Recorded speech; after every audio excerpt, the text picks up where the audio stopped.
Chapter 55. Taruhan, 1. Itu 21. Di Korea, tetapi 191. Di Norwegia, kedua negara berada di zona waktu yang berbeda, tetapi langit mereka sama gelapnya. Kegelapan turun di gunung bersalju menandai akhir acara klub berburu.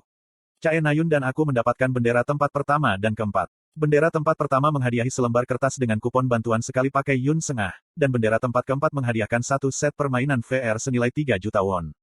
Semua hadiah fantastis seperti yang diharapkan dari hadiah dari pahlawan aktif.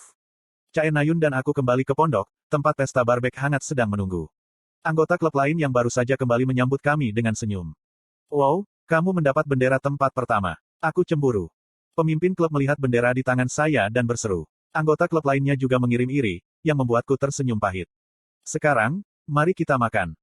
Pesta barbek dimulai. Anggota klub menaruh daging di atas panggangan. Suara mendesis itu menyenangkan untuk didengar, untuk sedikitnya, tetapi anak-anak ini mengerikan dalam memanggang. Menyadari bahwa mereka hanya remaja, saya maju. Saya akan menangani pemanggang. Kalian bisa istirahat. Petik 2. Ketika datang untuk memasak daging, itu merupakan kebanggaan bagi saya. Karena bibi saya mengelola sebuah restoran BBQ Korea, saya cukup percaya diri dengan teknik memanggang saya. Petik 2. Kamu berbeda dari yang dikatakan rumor, iya. Seorang senior laki-laki memberi saya ekspresi terkejut ketika dia menyerahkan penjepit yang dia pegang. Tanpa bicara, saya fokus pada memanggang. Mengetahui kapan harus membalik adalah hal terpenting dalam memasak daging, dan yang terbaik adalah menunda memotongnya sampai selesai. Tentu saja, bahkan ketika saya mencurahkan perhatian saya untuk memanggang, saya tetap membuka telinga. Para senior mulai memberikan nasihat berharga kepada juniornya. Aku tahu finalmu akan datang. Hati-hati, final akan lebih ketat daripada ujian sebelumnya. Jangan percayai siapapun, terutama selama putaran final. Petik 2. Apakah itu sulit? Ini sulit, tetapi yang lebih penting, saya telah melihat pertemanan larut karena itu. Karena terhubung langsung ke peringkat kadet, semua orang akan berada di ujung tanduk. Juga, kalian tahu bahwa ada kelas terpisah untuk orang-orang yang ditahan, kan? Petik 2. Ah iya. Ada sekitar 200 dari mereka per tahun. Anda harus sangat berhati-hati terhadap orang-orang itu. Mereka tidak akan berhenti pada apapun untuk lulus karena mereka akan dikeluarkan jika mereka tidak lulus kali ini. Petik 2. Kadet ditahan dari tahun sebelumnya, mereka akan menjadi sumber masalah selama final.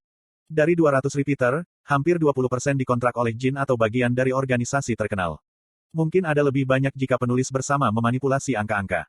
Hei, Hae-jin. Ini Hajin, Kim Hajin. Petik 2. Ah, Kim Hajin, Anda pemanggang yang hebat, tapi kamu harus makan juga. Petik 2. Aku sudah makan sambil memanggang, jadi aku kenyang. Sangat. Pesta barbek berlanjut selama 20 menit. Karena saya melakukan pekerjaan yang baik pada tugas memanggang, semua orang melihat saya lebih baik. Rencana semula adalah pergi berburu malam. Tapi mari kita istirahat saja karena kita sudah kenyang. Pemimpin klub membuat keputusannya. Tim 1 akan menggunakan kabin A. Tim 2 akan menggunakan kabin B. 18 anggota klub dibagi menjadi 2 kabin terpisah. Chae Nayun dan saya ditugaskan ke kabin A. Kabarnya mengejutkan besar. Lantai pertama memiliki 3 kamar dan ruang tamu yang besar, sedangkan lantai 2 memiliki 6 kamar, dengan masing-masing orang memiliki kamar sendiri. Setelah membongkar barang-barang kami bertemu di ruang tamu, di mana kami mulai memainkan mafia sebagai permainan ikatan kelompok. Tetapi setiap kali Chae Nayun menjadi mafia, ia terbunuh dalam pemilihan kota pertama. Ketika dia mengambil peran penting sebagai warga negara seperti dokter atau polisi, mafia membunuhnya pada malam pertama atau kedua. Bahkan ketika dia adalah warga negara biasa, dia terbunuh relatif cepat. Itu bukan kesalahan siapapun selain miliknya sendiri. Dia benar-benar mengerikan dalam permainan, karena dia tidak tahu bagaimana menyembunyikan emosinya. Petik 2. Ah, dalam beberapa waktu aku belum tertawa sekeras itu. Sekarang, permainan telah berakhir dan semua orang tertidur. Saya meninggalkan kabin dan duduk di bangku di luar. Wajah Chae Nayun yang salah terus muncul di kepalaku, dan aku tidak bisa menahan tawa.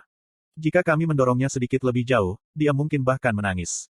Namun segera, saya menghentikan tawa saya untuk keluar dan menyalakan laptop saya.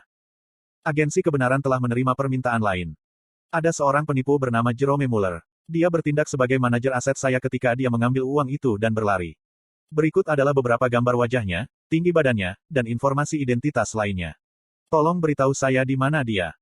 Itu adalah permintaan kedua yang pernah saya terima. Menilai dari nama Jermannya, dia pasti dikenalkan oleh pelanggan pertama. Karena wajah penipu dan informasi identitas semuanya hadir, tidak akan sulit untuk menemukan lokasinya dengan kitab kebenaran. Tanpa menundanya, saya melepaskan kekuatan sihir stigma dan membuka kitab kebenaran. Untuk menemukan lokasinya saat ini, hampir 80% dari kekuatan sihirku saat ini digunakan. Merasa pusing, aku sedikit terhuyung. Biayanya 5 juta poin. Saya menahan diri untuk tidak meminta 50 juta. Anehnya, saya langsung menerima pesan yang mengatakan uang itu disetorkan. Saya membalas apa yang dikatakan kitab kebenaran. Tidak ada balasan. Saya menutup buku kebenaran dan menyimpan laptop saya. Lalu, saya melihat ke kejauhan. Sifat Norwegia yang tak tersentuh memasuki pandangan saya. Di depan keindahan pemandangan ini, sebuah pikiran tiba-tiba muncul di kepalaku. Rokok. Ah, aku berhenti merokok. Saya baru saja menyadari, sebelum saya datang ke dunia ini, saya merokok setengah bungkus setiap hari karena stres, tetapi setelah datang ke dunia ini, merokok bahkan tidak pernah terlintas di pikiran saya. Kamu dulu merokok. Hoa. Aku tersentak mendengar suara tiba-tiba itu. Apa? Di mana kamu? Petik 2. Di atasmu, idiot. Saya segera mendongak. Chae Nayun mengintip kepalanya dari jendela lantai 2. Sejak kapan dia ada di sana? Jadi kamu dulu merokok. Berandalan sejati, ya. Apakah Anda juga memiliki tato? Petik 2.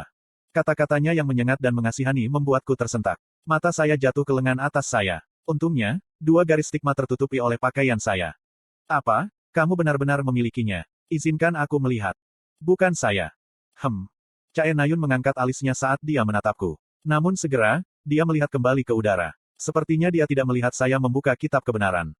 Petik 2. Ngomong-ngomong, apakah kamu percaya diri? Tanya Chae Nayun saat dia memandang ke cakrawala. Percaya diri. Tentang apa? Tentang menang melawan aku. Dihadapkan dengan pertanyaan langsungnya, aku menjawab dengan arogan. Bagaimana denganmu? Apakah kamu yakin bisa menyerah pada haluanmu jika kalah? Petik 2. Itu sesuatu yang tidak bisa terjadi, jadi itu tidak pernah terlintas di benakku. Jika akhirnya kalah, apakah kamu akan menangis? Kamu mau menangis sekarang? Kamu hampir menangis hari ini karena mafia. Abaikan. Kami bertukar pukulan. Saya merasa seperti saya adalah pemenangnya, tetapi kemudian saya bertanya-tanya apa yang saya lakukan dengan seorang anak. Berada di sekitar mereka, saya merasa seperti menjadi anak kecil sendiri. Pada akhirnya, saya duduk kembali di bangku dan terus menonton pemandangan.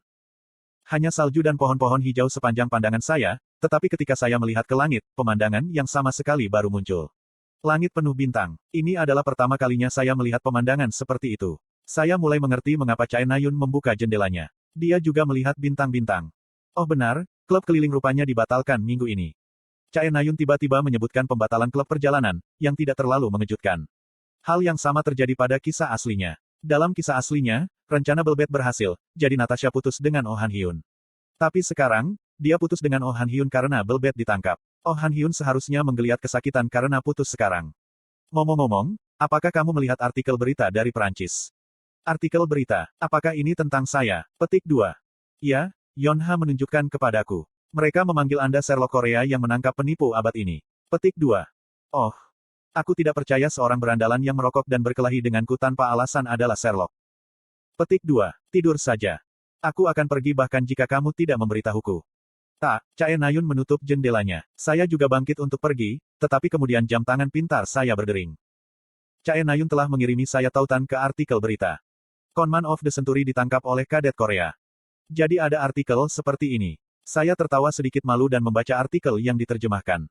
Belbet ditangkap di sebuah rumah besar di pinggiran Paris. Belbet adalah penipu yang telah menipu ribuan orang selama 20 tahun terakhir. Belbet mencoba mengubur kesalahannya dengan berpura-pura mati, tetapi metode cerdiknya dilihat oleh seorang kadet Kyuup dengan wawasan dan alasan yang kuat. Tak. Chae Nayun membuka jendelanya lagi, lalu bertanya dengan suara penuh keingintahuan. Hei, seperti apa rasanya rokok? Petik 2. Oh man. Yoo Jin Hyuk kembali dari perjalanannya. Selama 2 hari terakhir, dia melihat 24 jam dari masa lalu seseorang.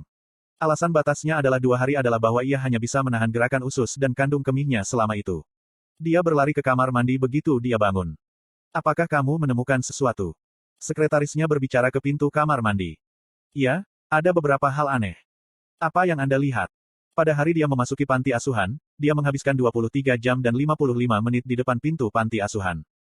Yoo Jin Hyuk dapat bergerak dalam realitas virtual masa lalu seseorang. Namun, karena dia akan berada dalam tubuh roh yang dibentuk dengan kekuatan sihir, dia menggunakan kekuatan sihir setiap kali dia bergerak. Karena itu, lebih baik tetap diam jika mungkin. Beberapa anak mengantar anak. Seorang anak melahirkan seorang anak. Petik 2. Tidak, anak itu terlalu muda untuk melahirkan, tapi aku tidak tahu terlalu banyak. Disitulah akhirnya. Masa lalunya sangat padat, jadi saya harus mempertahankan kondisi puncak saya jika saya ingin melihatnya lebih dalam. Petik 2. Puff. Suara tidak menyenangkan terdengar dari kamar mandi. Sekretaris itu mengerutkan alisnya. Ngomong-ngomong, Ini sepertinya butuh waktu. Saya tidak tahu apakah saya bisa melakukannya secara gratis. Petik 2. Kamu harus melakukannya karena permintaan lain masuk. Sekretaris mengirim pesan ke jam tangannya. Di layar ada gambar yang akrab. Apa? Ini Kim Ha-jin lagi. Itu adalah gambar yang sama dari Kim Ha-jin dengan yang dikirim keponakannya. Ya, tapi lihat peringkat pembeli. Pangkat. Merah, berlian merah. Petik 2. Red Diamond adalah peringkat tertinggi Valet Banquet. Pada saat yang sama, itu adalah peringkat yang sama Yo Jin Hyuk miliki. Anggota Red Diamond dapat melihat jajaran pembeli dan penjual. Lebih lanjut, karena hanya sedikit anggota Diamond Merah yang ada, mereka dapat saling mengenali. Tentu, Yo Jin Hyuk tahu milik siapa akun ini. Meminta informasi latar belakang orang ini. Anda tidak diizinkan untuk menyakitinya. Kami akan menyetor 100 juta poin sebagai uang jaminan, kemudian tambahan 500 juta poin saat pekerjaan selesai. Kontrak akan dibatalkan jika target mengetahui atau terluka. Kalimat singkat dan ringkas dan jumlah uang yang mereka tawarkan segera mengisyaratkan identitas mereka. Ini. Kalimat singkat dan to the point, penggunaan uang yang berlebihan, menggunakan 600 juta won untuk menyelidiki latar belakang seseorang. Dia yakin. Ini adalah akun Chameleon Troupe. Yo Jin Hyuk menatap lekat-lekat gambar Kim Ha-jin. Petik 2. Mungkin ada sesuatu tentang dia. Pada permintaan pertama yang menarik dalam beberapa waktu, Yo Jin Hyuk membuat senyum dalam. Saat ini, dia sedang duduk di toilet. Seminggu berlalu dengan cepat dan hari yang ditunggu-tunggu akhirnya tiba. Hari ini adalah hari duel memanah saya dengan Chae Na-yun. Saya harus membuktikan bahwa saya tidak berbohong ketika saya mengatakan saya bisa mengalahkannya di memanah hanya dengan 1 bulan latihan. Begitu kelas berakhir, saya menuju ke kisaran memanah. Chae Na-yun dan teman-temannya mengikuti saya. Bahkan dengan pandangan sekilas, aku bisa melihat bahwa dia membawa rombongan orang yang cukup banyak. Setidaknya harus ada 70 orang, dan di antara mereka ada taruna terkenal seperti Kim Suho, Yo Yeon-ha, dan Shin Jong-hak. Setelah berjalan sekitar 15 menit, kami tiba di barisan panahan yang dibangun di atas gunung buatan. Rentang memanah tampak mirip dengan rentang pemotretan skit, tetapi tidak seperti dalam rentang pemotretan, jalurnya sangat besar. Chae Na-yun berdiri di jalur sekitar 50 meter jauhnya, pemanasan. Kami akan melakukan hal yang sama. Kamu berlatih memanah selama sebulan terakhir, kan? Petik 2. Aku balas dengan ringan. Tidak. Apa? Aku tidak melakukannya dengan cara ini. Menjelaskan. Petik 2. Petik 2. Chae Na-yun mengerutkan alisnya. Anda melihat itu di kejauhan. Kisaran maksimum 1 kilometer. Kami akan mulai dari tanda 100 meter, dan jaraknya akan bertambah 50 meter setiap kali kami berhasil. Di sini, izinkan saya menunjukkan kepada Anda. Petik 2. Chae Na-yun mengangkat busurnya. Setelah berdeham, dia berteriak. Tembakan. Segera, target melesat dari tanda 100 meter. Bergerak di sana-sini, tampaknya berusaha menghindari panah Chae Na-yun. Ketika target mencapai titik tertinggi, Chae Na-yun menembakkan panah kayu. Panah kemudian menembus target dengan bersih. Dia memiliki postur buku teks, dan panahnya mengikuti lintasan buku teks. Para penonton bersorak. Sejujurnya, rahangku juga sedikit menurun. Mengapa? Apakah ini lebih sulit dari yang Anda pikirkan? Petik 2. Di pertanyaan meyakinkan Chae Na-yun, saya menjawab dengan sedikit senyum. Tidak, aku hanya berpikir itu terlalu mudah. Kemudian, saya mengulurkan tangan saya ke Chae Na-yun. Apa?